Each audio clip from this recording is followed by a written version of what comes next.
The Chargers' search for a new offensive coordinator is heating up as they are reportedly interviewing two of the top names on the market.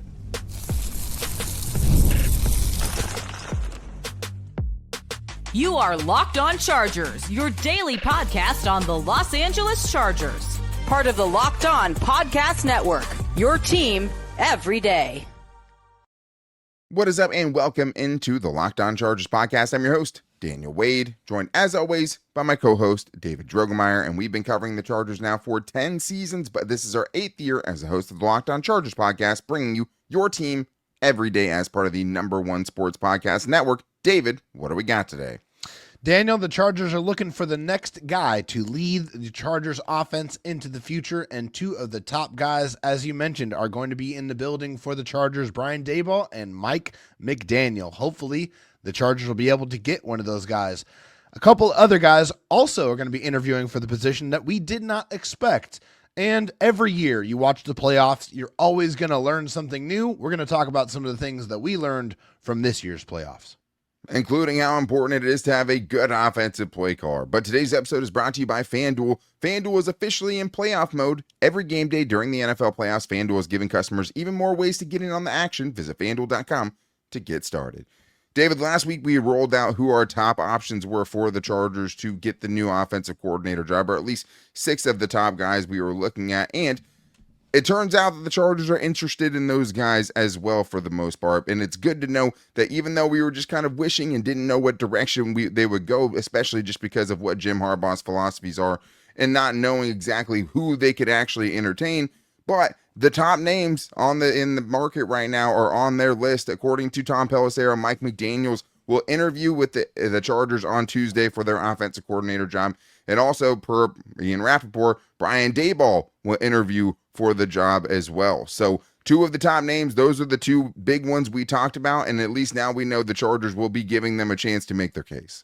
Yeah, we want to see guys from all across the spectrum, right? You know, from whether it's considered to be guys at the top end, the middle end, you know, guys that you're not expecting. I want to see the Chargers have a very wide net here. I want them to be able to gather information from as many different places as they can as to what went wrong with their offense, how they can fix their offense, all of the ideas. This is like a fantastic fact-finding opportunity, obviously also with the end goal of trying to find your next offensive coordinator. But this is what you want to see. You want to see them be able to go after the top names on the market, the guys that have had track records of success and proven success with good quarterbacks and not so good quarterbacks, right? And so I think that's what you want to see here. So it's very encouraging that the Chargers have these guys on the books and they're getting them in the building. Absolutely. And I think both of those guys would, you can make a great case for as why they're a good fit for what the Chargers want to do next year offensively, especially Mike McDaniel, who has had some of the top offenses in the NFL as a head coach, right? And also has experience as an offensive coordinator, but got the play calling duties when he was in Miami, which is so important. And Brian Daboll, who is one of, the key figures that helped turn Josh Allen into what he is today, right? Was with him, for the fundamental years, right? The foundational years. And now obviously he's an MVP. So I think that those guys definitely have a great case, especially after seeing what it takes to be a head coach and now knowing, how much less they'll have to do just as an offensive coordinator, and both fit kind of the criteria of being the head coach of the offense, which is what Jim Harbaugh told us that they want. And I think the other thing is the Chargers and Jim Harbaugh and Joe Hortiz both talking about in the press conference that if they had the right guy, that they wouldn't be afraid to jump on it, right? I think that becomes important in this conversation, because as much as you want to do this fact-finding mission and find out, all the things that went wrong with your offense and how, most importantly, what their vision would be for Justin Herbert, if you get Mike McDaniel sitting in there on Tuesday and you have a chance to kind of lock that in, how important is the rest of the rest of that fact-finding mission? And at least per me and David's research, the Chargers, by interviewing Mike McDaniel, will have sufficiently filled the Rooney Rule, because they interviewed Marcus Brady already, and then Mike McDaniel is a biracial minority candidate too. So per the NFL website, it just has to be 2 candidates. It didn't say they both have to be external candidates for the offensive coordinator or a coordinator position. So there is a chance the Chargers could lock the door behind him when he comes in. At the same time, both of these guys, David, are going to have other options at offensive coordinator, and more than that, are going to be in the running potentially for some of these head coach openings still. Yeah, definitely. I mean, right now, as we're talking about this, I think only 2 of those 10 openings have been filled as of John right Harbaugh, now. Kevin Stefanski. Yeah, so a lot of good, a lot of jobs out there. I don't know how good they are. Obviously, the Steelers and Ravens coaches are the ones I'm watching, right? Once the Steelers and the Ravens job, those big, ones are filled. Yeah, storied franchises, right? Yeah. Well, and then it becomes, do you want a bad team potentially and a bad, franchise, or do you want a good offensive coordinator position, which is the hope that we have, I think. Yeah, for sure. It's kind of like, hey, do I kind of wait for the right opportunity, like like a Ben Johnson did, right? You see what he just did, took his team on the brink of an NFC Championship game. Obviously, they fell a little bit short, but that was a fantastic first season by him.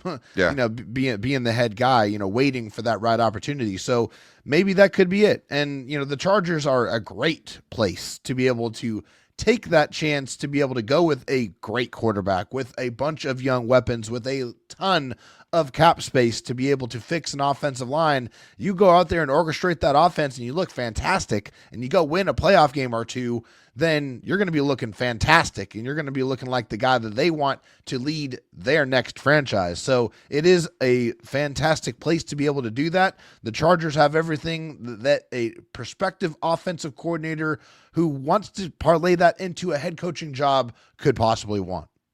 Yeah, and then, if it comes down to it, then you just have to kind of beat out the other teams like Tampa Bay and Philadelphia, who, Detroit, who just have offensive coordinator positions open. I think once those start getting filled, because so many are waiting on the head coaching, then you can start to panic a little bit. But Right now it's really slow moving. But we did kind of out of nowhere find out the Chargers did interview another offensive coordinator candidate, and it was a guy who wasn't on our radar. And that is Brian Callahan, the former head coach of the Titans and a former offensive coordinator for the Bengals and their high-powered offense. I didn't see it coming. The Chargers are tight-lipped. Not my top option for sure.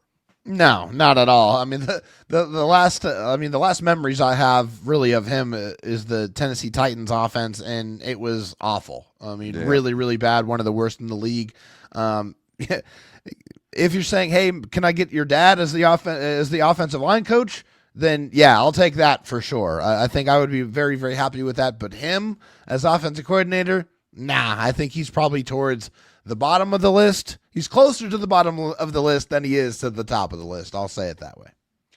Yeah, and I think for someone like him, it's so hard to parse because the biggest thing he has on his resume is the Bengals in 2022 and 2023 had one of the best offenses in the league. But a lot of that has to do with having Joe Burrow and Jamar Chase and T. Higgins in a bad defense that's getting scored on all the time, running a ton of plays. But all in all, between all of his offensive coordinator years and his head coach years, 4 of the 7 offenses he's been a part of have been 27th in the league or worse in points per game. Yeah, and getting the dad isn't worth taking the son as the offensive coordinator, no, even though just you have the both dad. Positions open. The good news is, for anyone who doesn't have him near the top of their list, Kevin Stefanski has already hired his dad on the Falcons staff since taking that job. So it's already been reported. I believe it was Breer that reported that, hey, watch for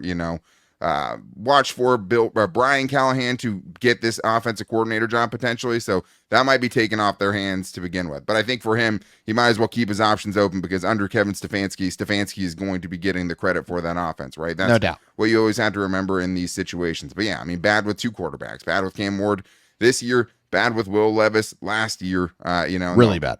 Yeah, and so I just think that the other part of it is even the best years that you could argue for him, he wasn't the play caller. It was Zach Taylor who was the play caller in Cincinnati. So it's like, if you're looking for someone to be your play caller, and the only thing you have to go off of is, a bad situation in Tennessee, no doubt, another reason to wait for the right opportunity, I would say. But also, that's the only thing I have for you. Like the only, time I've seen you as a play caller, it was a really, really, really bad offense. So not near the top of my list at all. And then the only one we haven't really heard anything about yet is Nate Shieldhouse, which is a guy that we had kind of in that top 6 show, and up and coming young dude who's on the Rams staff. And, we'll see with the Rams still playing if that kind of slows down that process. But we know that they're interviewing somebody on the Patriots staff, 2 guys we didn't think about or didn't have on our radar, Arthur Smith and also Thomas Brown are in the mix for the Chargers OC opening. So we're going to talk about what each of those guys brings to the table and more in today's Locked On Chargers podcast.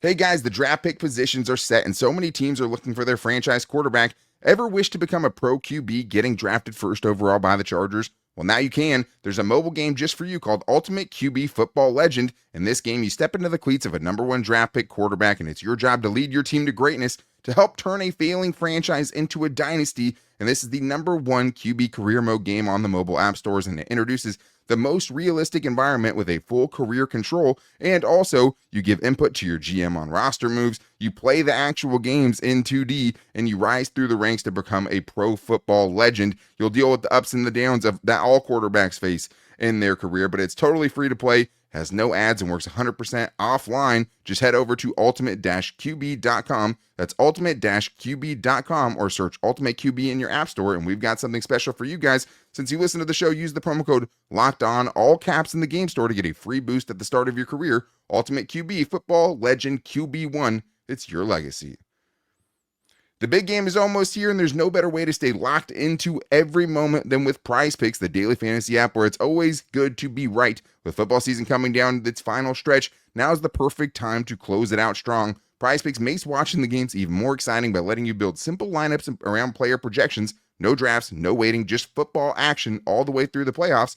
And Prize Picks is incredibly easy to get started, and all you have to do is pick two or more players and on their projections. If you hit them, you win. For example, you can still get in on the big game that's happening tonight. You could go with Fernando Mendoza, the potential number one pick, to throw for more than or less than 223.5 passing yards, and combine that with Mark Fletcher to run for more or less than 71.5 rushing yards. If you hit on both of those, you win. It's that simple. And I also love that they have early payouts, which lets you cash out if the player gets off to a hot start. Download the Prize Picks app today and use the code LOCKEDONNFL to get $50 in lineups after your first $5 lineup. That's code LOCKEDONNFL for $50 in lineups after your first $5 lineup. Prize Picks, it's good to be right.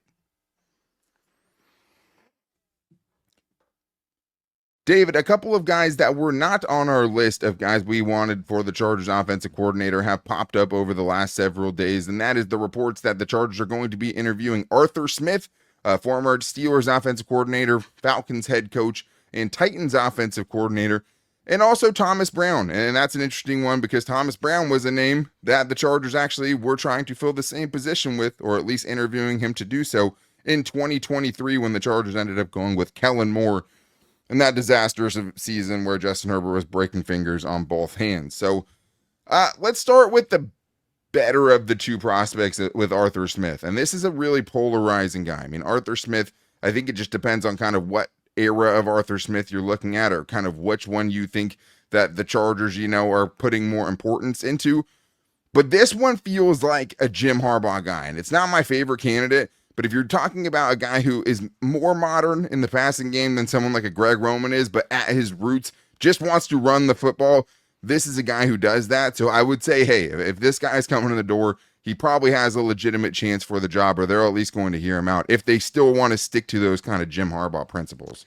Yeah, I mean, definitely feels like he plays and calls football in the style of Jim Harbaugh and the physicality and how they want to dominate the line with the bigger packages and the tight ends. Yeah, was with Mike Vrabel too, who's obviously similar in that regard. For sure, the running backs, like, and he has a kind of an interesting background. He started as a graduate assistant in 2006, was a defensive quality control coach for the Redskins, a defensive intern for Ole Miss, and then flipped back over to the offensive side where he was coaching tight ends and then offensive coordinator. So he kind of started on the defense and then found himself on the offensive side. So, and I kind of like that perspective, honestly, as a coach, because I think it helps you get a better understanding of the defense and how to exploit a defense from an offensive coordinator's perspective. Yeah. That way you kind of know where they're at, where they're not going to be, how to exploit them, how to beat them.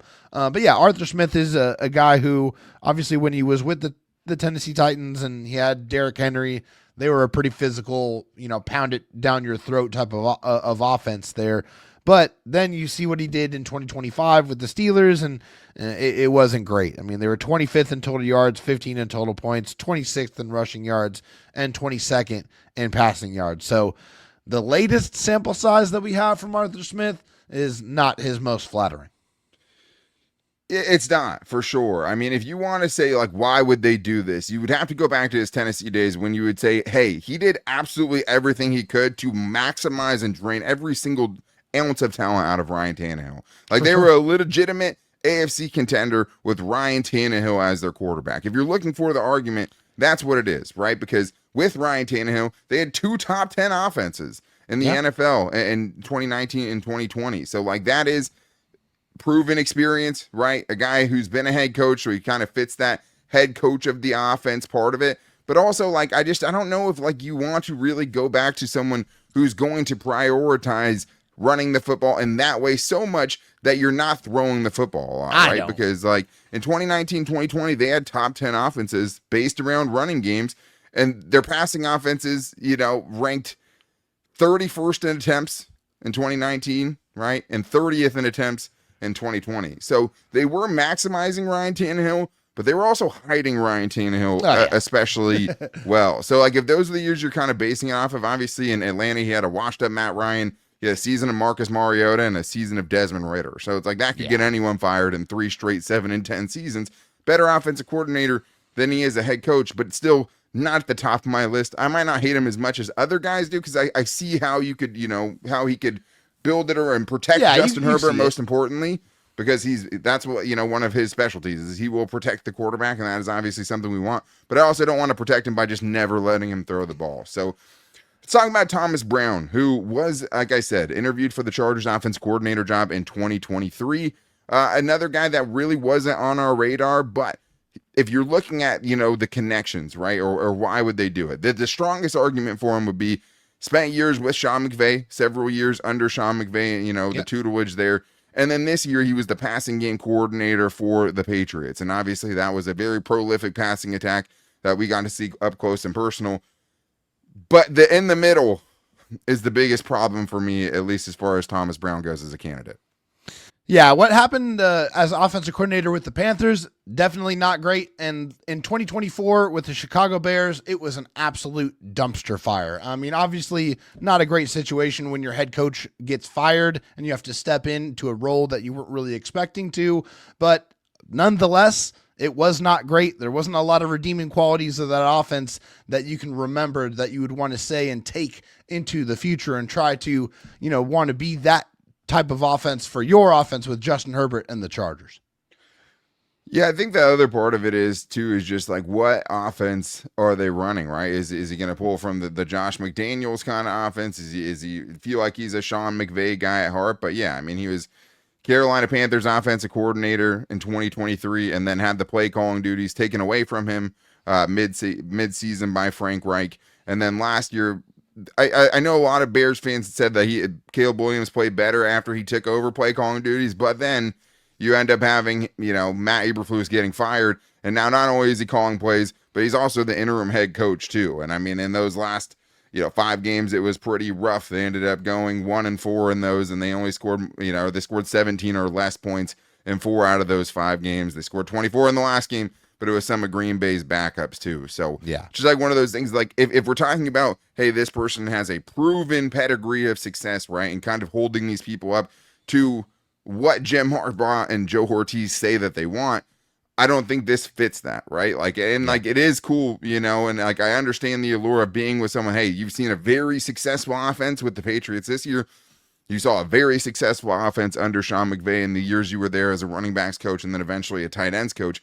But to be the play caller for Justin Herbert and get this offense to the next level and have them get over the hump and feel like you're going to be doing what you need to sufficiently to be able to protect Justin Herbert and also get whatever the next level is from him, I don't know how I would have, huge confidence that he's going to be able to do that. So I understand that he's part of the cycle and he's going to get interviewed virtually this week because he can't interview in person until next week because the Patriots are still in the playoffs. So I think that I understand it, but it wouldn't be my top choice as the Chargers' next offensive coordinator. But as we do every year, we wanted to get into the lessons the Chargers can learn in the playoffs, which is such an important thing. What are the other teams doing right now that the Chargers are doing wrong? Because there's a reason the Chargers aren't still playing right now. So we're going to talk about that and more on today's Locked On Chargers podcast.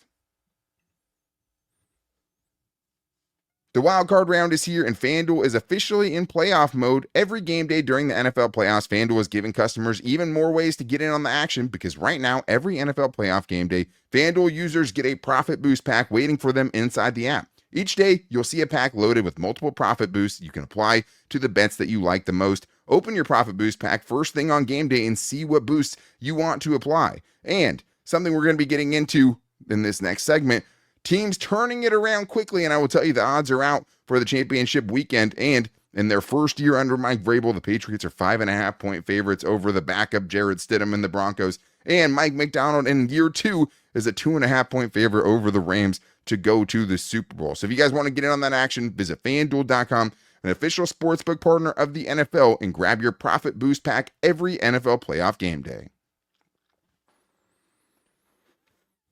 David, we still have more to get into here, because I do want to talk about the playoff lessons that the Chargers can learn from the teams that are still playing. And now we are down to 4, and it's going to be an odd-looking weekend, especially with, the Bo Nix news, which obviously terrible. And you hate to see any team lose their starting quarterback in a game that big, right? So, I mean, definitely wasn't rooting for that. But we'll see how they do taking on the Patriots. And then on the other side, you got the Rams and the Seahawks, two teams who have looked like juggernauts at time. I mean, especially the Seahawks. Right now, my goodness, man, they have to be the prohibitive favorite. But those divisional games are tough, and the Rams are going to make it tough for them. But I think one of the things that stood out to me during, these playoff games, and just kind of seeing what these teams have that the Chargers didn't have in 2025, now that we're seeing the dust settle, I mean, the biggest thing to me is good offensive play callers matter, right? And the teams that are all left all have that. Sean McVay, Sean Payton, Josh McDaniels, and Clint Kubiak. Now, Josh McDaniels, a joke of a head coach, a great offensive coordinator, and has done it, for a long time at a high level. Clint Kubiak, someone who has really kind of resurrected his career as an offensive coordinator and has just, done wonders with Sam Darnold and Jackson Smith and Jigba up in Seattle. But you can see the easiness. You can see the easy buttons, right? Sean Payton, obviously, a legend in that regard. Sean McVay, one of the best. And pretty much every team this weekend, maybe outside of the Texans, had something going for them in that regard. But when you're looking at what the Chargers didn't have last year and what these teams consistently have this year, I would say that's a huge deal. It is. It absolutely is. And yeah, you look at it from both perspectives, from passing the ball and running the ball. All of these teams are ripping off big chunks with both of those. And so that's where you have real deception in play action, when you can really attack both. And yeah, you see it repeatedly throughout these play callers. It would be really nice for Justin Herbert to have somebody to call plays to get receivers that wide open, to get the ball out of his hands and get 7-8 yards consistently, and not have to feel like he has to go take on the entire defense to be able to move the ball forward. That's what absolutely has been missing, and there's no secret or no surprise as to why all of these offensive coordinators right here have put all of their teams in position to be on the doorstep of a championship. Yeah, the average score of the winning teams this weekend was 30.5 points. Every winning team scored at least 20 points, and the Chargers have scored 15 points and combined in their last 2 playoff games, right? Greg Roman teams haven't had more than 20 points in a playoff game in his last 6 postseason games. They're 1-5. The one win they had, they scored exactly 20 points. Jeez. Texans had the best defense in the league. Still couldn't overcome their bad offense, right? Yeah. And we know what that defense was. The 4 top scoring offenses all played this weekend. Period, right? Every team left in the playoffs was top 10 in yards per game this year. Yeah. 7 of 8 of them were playing this weekend. Offense is important. Having an offensive play caller, super important. And even Mike McDaniel, a defensive guy, fired his offensive coordinator after 1 season last year, got a new guy in Clint Kubiak. And look at them. They're a wagon, right?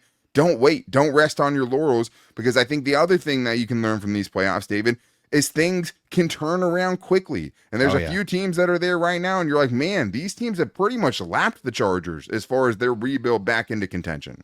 Yeah, I mean, the Seahawks, right? I mean, second-year head coach on the doorstep of a championship, and looks like they are a buzzsaw. It seems like whoever runs into them is going to have a really bad day. It just seems like they have a team of destiny. Like, they're very, very, very good. And the Patriots, obviously, the Chargers beat them 40-7 last year. Like, it was a joke. It wasn't even a challenge at all. And now look where they're at now in the AFC Championship game, more than likely about to beat a backup quarterback with the Broncos and going to be in the Super Bowl this year.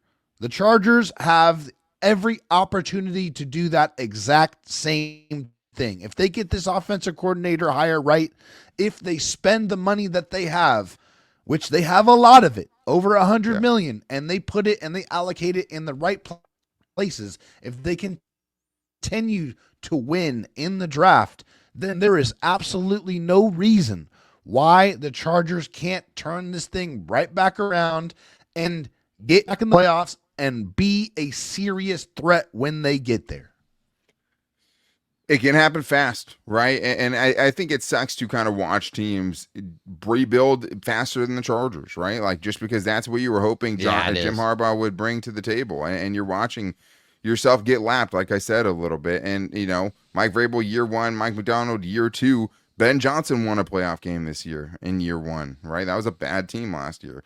Dan Quinn went to the NFC Championship game in year 1 with Jaden Daniels as the Commanders head coach. So, like, things can turn around quickly, but to your point, I mean, the two guys we're talking about there, Mike Vrabel and Mike McDonald, both of those teams spent top 4 money in free agency, and the Patriots were by far and away the team who spent the absolute most in free agency, right? That's I know Athir somewhere laughing saying, I told you so. You have to find that level of aggression, right? But also still try to, not swing and miss on huge contracts. But like Sam Darnold, DeMarcus Lawrence, Cooper Kupp, Milton Williams, Stephon Diggs, Harold Landry, Carlton Davis, Morgan Moses, Robert Spillane. Those are all free agent additions by those two teams that are having huge, gigantic impacts for them. So you can improve it. And the offensive lines, Bears had a terrible offensive line. The Patriots had a bad offensive line. Like, so many teams, they're showing you can get it done in one off season. We're seeing it over and over again. Now it's up to Joe Ortiz to do the same thing. And I'd say the other thing, Sam Darnold also awful in the playoffs last year. Sacked 9 times in that game.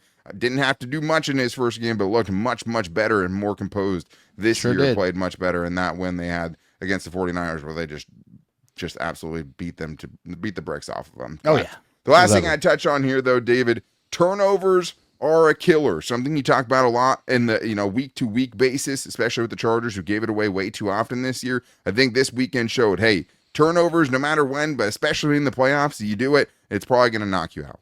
Yeah, it's a killer. It straight up is. The Bills turned it over 5 times. They lost.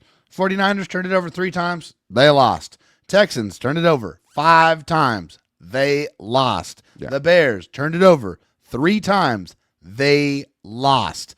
It's as simple as that. It's very, very easy. It's one of those principles of football. If you give the ball to the other team more than you do it, then you are going to lose the football game. And in the playoffs, where we know your margin for error is razor thin, you just can't have it. It just shows itself, and the teams that do it better are the teams that win.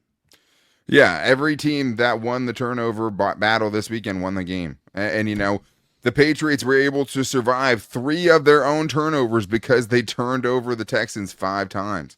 And like, it always come back to get you, right? Like last week, CJ Stroud fumbled it 5 times in the same game. He didn't lose all of them, but he fumbled it 5 times. And their defense was so good that they ended up getting 2 defensive touchdowns, and it didn't end up mattering. But like, I'd say the same to Drake May. Like, hey, you might have gotten away with it because the other guy turned it over 5 times, but like, you keep putting the ball on the ground, that's going to come back and get you eventually too. And also, like, Caleb Williams made one of the most miraculous plays that you will ever see in a playoff game. Unreal. And then threw an interception in overtime, and the Bears lost. Like, sometimes it's that simple. And I don't even put that on him. It looked like DJ Moore absolutely quit on that route. But like, history doesn't remember those things, right? I'm just glad that Justin Herbert isn't the only quarterback to have a 4 interception game. And at least he didn't do it in all one half, right? I think you could say that. So I think this is the thing. The Chargers have to be able to protect the ball, and you have to be good at taking it away as well, right? Chargers ranked 8th in takeaways. The problem was they only ended up +2 on the season because they gave the ball away 21 times. So it's obviously hugely important. And last year when the Chargers made it, Justin Herbert had 3 interceptions the entire regular season. Gets into that game and has 4 interceptions in that one, and nobody cares that you only threw 3 interceptions in the regular season, period. So doesn't matter. They will kill you every time. Can't do it, and I think that's obviously something. Hey, this year, you also saw that you can't just be afraid you're going to turn the ball over either in Justin Herbert's case, right? Because he wasn't throwing picks, but it felt like he was afraid to pull the trigger a lot of times. So Chargers have a lot to do, but if they can learn these playoff lessons, there's no reason they can't be the next team that turns it around quickly. Hopefully, with this new offensive coordinator coming in the door, will go a long way in getting that done. But that's going to wrap things up for today's show. We're kind of back on schedule a little bit this week, so tomorrow we'll go buy or sell Tuesday and get you guys' buy or sells on the show, your biggest Charger storylines and overreactions, and we really appreciate you guys because last week I know we wanted to do some fan stuff and news kept getting in the way. We'll make sure we get some buy or sells in tomorrow. So to get in on that, hit us up at Locked On LAC on Twitter, at Locked On Chargers on Instagram, and hit up our Locked On Chargers Facebook page. And make sure you're never missing the show because we post it to all of those places. And we also, you can call into the voicemail line at 323-524-7924 and give us your 30-second Chargers buy or sell there. But the best way to never miss a show, go subscribe or follow for free on the Locked On Chargers YouTube channel and listen wherever you get your podcast from. And if you want an ad-free version of this podcast, you can do it with the Locked On Everydayer Club, where you can get it at Locked On Chargers at supercast.com, or you can just find it in the show notes and do it there, where we have not only an ad-free podcast where you don't have to worry about ads ever again, but also you have the Locked On Chargers Discord, which we're trying to build right now, a little extra chat, a little fun community we're trying to build on the side for people who want a little bit more. But the show will always be free to you guys every day, as it always is. This is something that's just a little bonus if you want to stay involved with us on the off hours. But we'll be back with you guys tomorrow for Buy or Sell Tuesday. Until then, guys, take it easy and go Bolts.